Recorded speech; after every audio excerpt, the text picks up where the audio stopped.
ওরা মেরে ফেললে আব্বার সাথে দেখা হবে, ছেড়ে দিলে আম্মার সাথে দেখা হবে, কেউ না কেউ অপেক্ষায় আছে।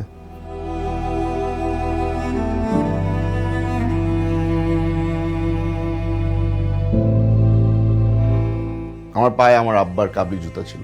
একদিন লাইট ভেঙে অন্ধকারে ঘুমিয়েছিলাম, চোখ খুলে দেখি যে ওই জুতা আর নাই। বাইরের দুনিয়ার সাথে আমার অথবা আমার পরিবারের সাথে যে কানেকশন ওই জুতাই ছিল। যেই সময় থেকে আব্বা বলে আসছে যে সব কিছু সহ্য করতে রাজি আছি, বলে আমি সহ্য করব না। আমার মানুষের উপর থেকে পুরোপুরি বিশ্বাস চলে গিয়েছিল। ওই যে এই পশু পাখিরাই ভালো।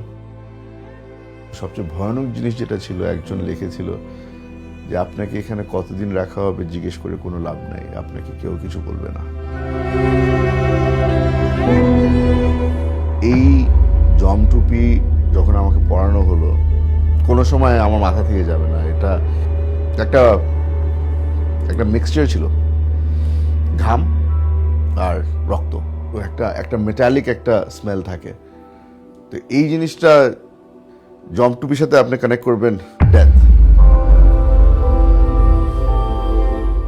এখন বিশ্বাস করি যে দুনিয়াতে যে সোলমেট বলে একটা জিনিস আছে না, কারণ ওর মন মানতো না, অপেক্ষা করেছে 7 মাস আমার জন্য।